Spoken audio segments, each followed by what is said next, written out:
Hey guys, Stealth here and welcome back to Wargame Red Dragon. This is another replay from a tournament match. The tournament has reached the second stage, which means that if you lose one side, or rather if you lose one battle, you're going to be out of the main league in the tournament and out of that potential prize of the $50 Steam vouchers for every member of your team. Now we are looking at GSI versus BuffANZAC. GSI playing Bluefor, BuffANZAC on Redfor. And Redfor has opened with a MiG-21 BIS, trying to spot any kind of helicopters which Bluefor might be sending to do early terrain grabs. But Bluefor is not doing that. Bluefor is instead trying to rush the positions just with infantry, and especially motorized infantry is going to arrive pretty damn quick. Now in case you're new to these tournament matches, in case this is the first one that you're seeing, the tournament has a couple of main rules. You get 3,000 starting points for the entirety of your team, and you get no income, nothing whatsoever. You gotta make do with the units that you have, and that is posing to be quite the challenge, because it means that if a unit dies, you might not have the points to replace it. So you can see teams really nurturing their units, trying to heal them back up as and when required, and you can see generally teams playing a bit more defensively than they otherwise would. Another limitation that I've put on the tournament is that you cannot have coalitions, you cannot have the US, and you cannot have the USSR. And on top of that, everybody has to play a different nation. So that's why you're seeing over here dude playing with the Israeli. We have, let's see, Cyrox playing with the French. And where are the Germans? That is Toby Nambour. He's playing with the Germans. Now GSI also has their own YouTube channel. And in case you want to have a look at some of the other matches that they've played, they have uploaded the odd one. So have a look at them. Down below in the description you can find the link to their channel. On Redfor we have Death Charge, using of course the very powerful M84AN. If you see one of these decks, it's usually one of these guys combined with an M91A Vihor. We also have the Polish, the T72 M1D, this time commanded by Sepukai, and all the way in the back Ninja 1 of course with the Finnish. At least all the way in the back, that's the first unit that I happened to spot from him. Now it is Highway to Seoul, and that means that you potentially can rush the enemy base, and that's what they're doing. Bluefor is trying to get the AMX 10RCs to rush right through the lower end of the map, the highway, and unfortunately for Bluefor, a Ram TCM did get detected and killed off, which means that they now know that the AMX 10RCs are there. And Redfor immediately spawns in the Mi-8T KT and brings back a couple of Mi-24Ds, as well as spawning in a Syria and an T-72 M1 Wilk. Unfortunately, they can't spot them, so at the moment the Syria is harmless, but the helicopters very much are not. AMX 10RCs do have a machine gun, but that's about the only weapon that they have against helicopters, and especially helicopters with rocket pods and autocannons are death for these things. They have almost no armor. And the Mi-8T KT immediately gets promoted to veteran as it kills off all three of the AMXs. That offensive from Bluefor has been thwarted, but there is another. GSI is pushing with Panzer Grenadiers under the cover of smokescreens, backed up by Legionnaires, and Commando Para to spot. And considering the amount of Bluefor units and the number of them, especially with a Leopard 2A4 triple stack, versus what I'm seeing on Redfor, which is a couple of Proletary 90, one HGM unit, M84AN and the Vihor. That's about it. This should not be too difficult for Bluefor to push back, especially since Bluefor also has a Leclerc. This does mean that Bluefor is weak somewhere else, and that's down over in the middle of the map. They do have some infantry, but Redfor has a hell of a lot more. There's Viadauchi, Concours, lots of transports, another Concours team, 30 Commandosi, a Grom even, and a T-72 M2 Wilk, all trying to put pressure onto Delta. But there is one important element that I am not seeing, and that is mortars on the red team. I'm not seeing Redfor use any kind of mortars to put up smoke screens. If you zoom all the way out, you can see that they have an Orkan, but the Orkan is not capable of putting down smoke. So unfortunately for Redfor, they don't currently have a good way to deploy smoke, which is, at least in my opinion, very important if you want to be pushing any kind of tree line here. Because if you don't use the smokescreen, then the tree line is, or rather the infantry pushing the tree line is going to be very much exposed to fire supporter units such as the Zelda, the Merkava 3B, the Merkava 2A back here, and they might be dead before they even make it across. Over here, the Redfor units are using the cluster munitions to push back against the Leopard 2A4s, and all but one hit point remains on the tank called Ungeschickt, which I think means unsuited or unqualified. So he is fortunately qualified to survive that artillery. I'm not sure exactly what sort of luck this guy has, but the clusters seem to strike all around except on his position. Now there's engagements all around here. The Proletari are getting engaged by the Commander Para, the VAB, the Leclerc is engaging an HEGM team. They did get hit once, but these guys don't do a lot of damage. Legionnaires are taking a severe beating from the HT-40. Fortunately for them, it's out of ammo, but the damage has been done as the Legionnaires are panicked. OTM-60 really has to go, and it narrowly avoided death as the Legionnaires get killed off and the missile loses tracking. Legionnaires pushing forward, making sure that the M84AN gets out of the tree line. They do take a shot at the Legionnaires, miss, and the Leclerc takes it out. I'm thinking there's some sort of miscomm going on here because the Legionnaires get taken out, and the Panzergrenadiers are just sitting back there not doing much of anything. Redfor does have a smokescreen here, or rather a mortar, but they're not using it. At least, they're trying to smoke up the M84AN, but a little too late. And at this point, they're trying to smoke up the Vihor, allowing it a bit more mobility at the edge of the tree line. Now, Redfor did move a T-72 M1 Wilk around. It looks like they might be trying the same thing as Razman did in the previous video, or at least one of the team members from Razman. And the T-72 M1 Wilk at short range with 18 AP against the rear armor, which is only 4 points on a Merkava 3B, could be really bad news for the Merkava 3B if this thing gets a line of sight. Currently it's still deep enough into the forest, but it is risky having a tank here. And they do know that it's here, they just don't really know how they're going to counter it probably. It's also going to be a potential risk to the Laish that I have over here. It's being completely turned off, so as not to give its position away. Now, for those of you who are very observant, you might have seen a red dot moving across the position behind Bluefor's lines, and that's the Senke sniper team. They're going to be trying to sneak their way into Alpha. Now, there are probably encounters that I'm currently missing. There's always something that I miss, and I do apologize for that, but I simply cannot spot everything or do commentary on everything at the same time. Commandosi are trying to push forward. And again, without really good cover or smoke screens or mortar support to at least beat up the infantry, Commandosi are having a rough time. There's only 3 of them left, and the Rovait are still holding their own pretty well. Merkava pushes forward and wipes out the last of the Commandosi. Another unit tries to get a rocket launch or an anti-tank weapon fired into the Merkava 3B, misses, and gets to pay for that with their life. At this point, conquest-wise, we're looking at 11 points on Bluefor versus 19 for Redfor. But Redfor is about to have a problem, as Bluefor has conquered Gulf. They haven't capped it yet, but that is soon to follow. So it's going to take them quite a while to try and get back into this sector, if at all possible. So Padabranchi were trying to flank this position here, and in fact they did. I noticed that they killed a mortar when I was previewing this replay. And unfortunately for them, the Leopard 2A4s, which were still pulling back after having been clustered here, were in an ideal position to try and defeat them. And the Padabranchi gets murdered by a combination of the Martyr 2 and the Leopard 2A4s. Now, the Senke team, which is trying to sneak through the lines, has spotted the Flak Panzer M42A1. These things are very lightly defended, 2 frontal armor and 1 on the side. And these guys carry an anti-material rifle. They've fired 4 rounds so far, dealing severe damage to the Flak Panzer, and with a few more shots they might be able to take it out.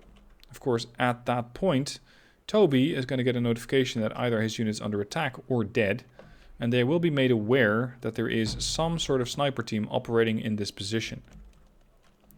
Over on the far right, I'm seeing some attack markers, but there's not really anything going on. The flanks are defended by a Macbeth and a Hammer versus a Sissy XA-180 and a T-55M recon tank. So there's not really likely to see any kind of encounter over here. Nor is either party trying to capture the sector to gain points. Blue, I believe, is bringing in a command unit over here in the Jupiter. And red is still very much stuck in this tree line. And this is kind of what I was worried about when I saw this. And I just noticed that red has a lot of units in here. But not really a way out. Or a way forward in their case. They need to try and get to any of the other tree lines if they want to push out Bluefor. With the units that they currently have, I don't really see them doing it. It's quite a few transports. And sure enough, they have a tank. They have some ATGMs over here. But, well, the Ranakoyekeri, even these guys with their Appelas are going to be hard-pressed to take out the Merkava 3B. It's not impossible, but it's not going to be easy either. Again, no smokescreen. No smoke cover. No assistance. If they want to make a push, if they want to get rid of the Merkava 3, then they're going to have to cross the open field. Which means that they will get spotted by the Maglan. If they're not going to get spotted anytime soon by the Maglan anyway. So that makes it very difficult for red. Now there is another point to be made, and that's that red already has the sector. Red already has captured Delta, so they don't even need to push.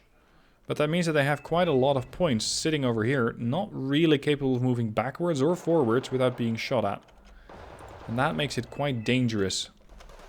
Because they don't really have a good defensive line over here. And if Redfor is going to be pushed by blue, they got a mortar, 2 helos with rocket pods, and these are small caliber rocket pods at that. Bluefor does have Grotal, MX-10RC and Leclerc, so they can move quickly and deal with the helicopters on top of that. Especially if the Leopard 2A4s decide to join in, it's going to be a really rough patch for Redfor. Now at the moment there is another group of Commandosi coming in, and once again it shows the usefulness of having the Laish. This guy has been putting pressure on the infantry as they keep moving forward, and they're just capable of pulling these guys, or rather pushing these guys back by just shelling them, making them panicked, less effective in combat, and as such not so much easy prey but easier prey for the units that are here, such as the Merkava 3. The Maglan now open up with a Negev, giving their position away to the Commandosi, and that's a pretty pricey mistake as BMP-1KT immediately takes them out. Now this is risky. The Merkava 3B pushes forward into 9 Commandosi, but the Merkava 3B has the grenade launcher. So they don't really have that much to fear for enemy infantry, or from enemy infantry. Ramregi trying to suppress Ranakoyekeri, which are trying to push across. Ranakoyekeri trying to help their Commandosi. And the Ram, I think, did some damage, but not that much. These guys are already panicked as is, and if they are going to be getting closer to the Merkava 3B, it could be a problem for the Merc. Now, the T-72, I think, over here did get killed. I just didn't catch what killed it. At least it's no longer a threat. But dude is calling for help. And I think he's asking for the Leopard 2A4s to be moving to the attack marker. So that from over here you can still put pressure on any infantry or other units that might push across here. In the meanwhile, there is a attack marker over here. Because the Senke have taken out one of the flak panzers. The one that was defending this part of the tree line is gone. They fired only 6 rounds so far. And if they can get closer, they might do the same thing to the VAP 2013. And then potentially to the Caesar. There's an MX-10RC over there, but it's going to take them a while to actually spot the recon team. At this point, there's a bit of a lull in the fighting. The Laish is putting up a smoke screen. I'm not really too sure why. Because I'd say currently it's working to the detriment of the Merkava. Especially as Redfor is pushing in infantry. We did, however, see how quickly the Merkava was capable of getting rid of the Commandosi. They do take a hit, but that was how quickly they could deal with Tyrannico. The Merkava, well, I'm not going to say it doesn't care, but that was fairly lackluster as far as damage goes to the Merkava 3. Leopards 2A4 are still being held on the left flank, as seen from Bluefor. Not so much designating or committing to any kind of side yet. Still allowing either side. And it looks like Bluefor is not really too intent on pushing. Which I think is a good strategy. Because they don't need to push. Redfor has a problem. Redfor needs to make a move somewhere. Bluefor just needs to defend. And Redfor does have some defenses over here. But again, it's still really light. Even one of the helicopters has been either killed off or pulled away. I think it's this one over here. And yes, the Mi-24Ds might still swoop in and try and save the day. But they only got flight at the end of the day. And that is not a very good missile. Short range, terrible accuracy, and lacking AP. Which means against the Leclerc and the 2A4s, it's just not going to be doing much. Dude's asking for help from, I think, the Vabs. These can be very useful allies in case you're dealing with infantry. But Redfor still has a tank over here. Or 2 tanks, in fact. And they have a Conquerors team. There were 2 of them, but one of them got killed. And this means that the Vabs could be easy prey to the units over here. The Senka team is still operating. It has not yet taken out any other units. But Bluefor is getting a bit nervous. As they're trying to get another unit to back up here with the lines. MiG-21 takes out a... Well, it has to be a helicopter. I just don't really know where it crashed. It did go down, that's for sure. And there was no response from Bluefor NTR. Because they don't have any. So potentially that Gazella is going to fly in. Although if it does, it's going to get greeted by a lot of machine gun fire. And potentially the flak panzers. Alright, Red, it's your move. And they seem to be trying to make a move by firing an opening salvo with the Orkan. Orkan fires cluster munitions, so very dangerous against vehicles. And they're firing that at the last known position of the Merkava 2A. The Merkava 3B, unfortunately for Red, was pulled back for repairs and resupply. It was going a little low on fuel, and the Merkava 2A just backs out of position and is perfectly fine. And now the Yekeri 90 and the Vihor push forward, right at the moment when the Merkava 3B and the 2A are in a pretty decent position to try and intercept them. Merkava 3B, 20 AP, 21 frontal armor. Vihor, 22 frontal armor, 22 AP. In both respects, the Merkava is going to be outplayed by the Vihor, at least stat-wise. But they are operating at a slightly shorter range. And it looks like Dude is once again making use of his own Liege to smoke up the Merc. They did do some damage to the Yekeri. We also have Topaz coming in. XA-185 KTs are trying to assist with their Bushmaster, but not really finding any targets yet. And it's just one group of Rovait. They're already panicked. And that's not so much from having taken any damage, but it does come from having been subjected to a cluster bombardment. The 2A4s are now being brought forward. And that is very bad news for the transports, as they are still detected. Even the Leclerc is coming in to fight, as Bluefor is probably recognizing that this is, in fact, an attack from Redfor that could be problematic. Merkava 3B once again being pulled forward, or sorry, pushed forward under the cover of smoke. The Rovait over here are not having a great time, as they're subjected to some Bushmaster fire and the attention from the Vihor. But with just 13 Yekeri, it's going to be a shaky fight, even against the Rovait. The Merkavas are trying to assist again, but this time around the smoke is working against them, as they cannot assist the Rovait. Once again, a unit is being pushed through the lower end of the map, Terran 5 Blazer. This time around, Redfor does not really have anything to intercept it. They might have spotted it with the Panzer Yekeri, but I'm not seeing any attack markers go up here. So, I don't think that they have been detected at this moment. Now the Rovait finally bite the dust, leaving the Yekeri to continue to push forward. The Merkava 3 and 2 are being pulled back, once again trying to increase the distance between these guys. And this time it's not smoke, but it's high explosive that's coming in from all the way in the back from the Caesar, trying to still deal some damage to the infantry. Unfortunately, the infantry has moved on. So it's unlikely that that HE bombardment is going to be doing anything. Hold on a minute. Where is the Terran? That's the wreckage of the MX. Where did the Tyran go? Last time I saw it was somewhere hiding under here. That's the Ram. This thing has a full complement of ammunition. So does this. So do these. Ah, we're missing some ammunition here. And I found it. There's the T-55. Trying to flank around towards Foxtrot. And my 24Ds, not having any of that shit, and immediately put the tank down. Even with the weaker flight time missiles. But hey, it's a T-55, it's not that lethal. Speaking of lethal though, the grenade launchers are. Yekeri pushed out a little too far from the forest, and I think the Merkava 2A was just blind firing at this position. So far, Yekeri are being pulled back, because they have taken a pretty heavy beating. And it's now over to the Vihor to try and get some damage on the tanks. Once again, Leish putting up a smoke screen, this time for the Merkava 3. And the Leopards are once again trying to swoop in to save the day. They have spotted... Was that a transport? That was a transport. That was a Topaz, I think. Another artillery bombardment coming in. They did at some point neutralize the CV over here in Delta, the infantry CV. But Redfor still had a spare CV in the form of a BRDM-2U. Now this is one of those situations where Redfor, sure enough, they have captured the sector, but it's not enough.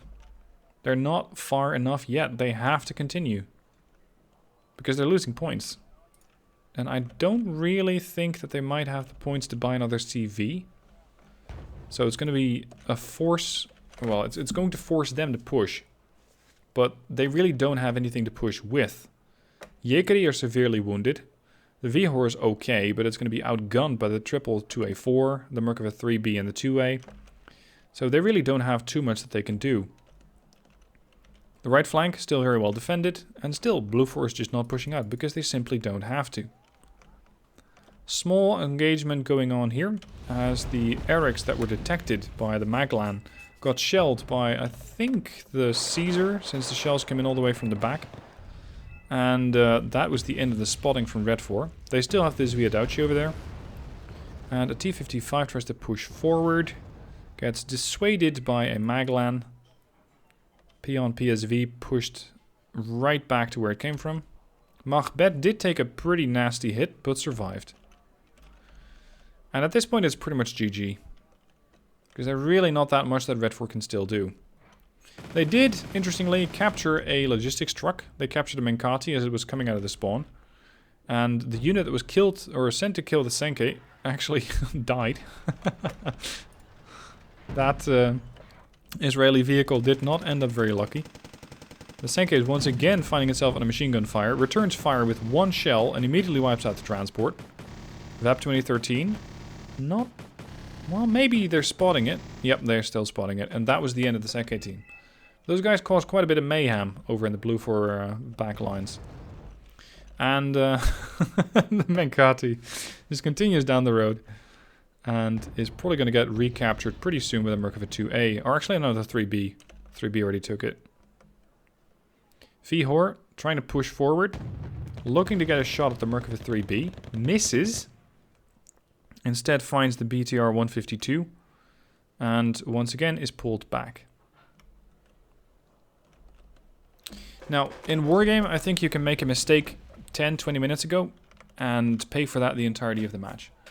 And I think that in this case, that was Redfor putting a lot of faith into Delta. They put a lot of assets in here in the form of infantry, transports, ATGMs, and I don't really think that they had any good way of, or any good plan of breaking out from that position. They could very well push to the left, they couldn't very well push to the right, whereas if you have Gulf, it is difficult to get back into. So Bluefor played this thing really, really clever by just taking up the positions early, pushing out Redfor, and then pretty much saying, okay, Redfor, come at me. They were just sitting there, and that worked. Because they didn't really have to do too much. And Redfor is just struggling to find any kind of points anywhere. Now there is one more interesting moment that's going to be happening in this particular replay. It's not so much this encounter, although you can see that the Merkavas are starting to get a little bit more heat. But that's when the Leopards come in. Georges and Ungeschikt. The only one staying behind is Jessen because it has been detracked. XA-180 rushing forward, trying to once again sneak down the highway with infantry in it. And by doing so, hoping to get all the way over to the Bluefor main line. There's still a Vab in between. There's still a Caesar, although this thing cannot do direct fire. AMX 10RC and Jaeger. So I don't really think that these guys are going to... Oh, actually, they're not even trying to get there. They got dropped off. Almost killing the Merkava 2A. Very, very close, but not close enough. And judging by the amount of Bluefor blips on the map versus Redfor blips on the map, it is not looking good for Redfor. Redfor is going to try and make one last desperate effort. They pulled their CV, their command tank, out of Foxtrot. And that command tank is going on a little drive. Right down the highway. If that if that T-72 M1D actually makes it across, then they might be able to kill quite a few units over here, including the defensive units that the transport and the infantry couldn't kill.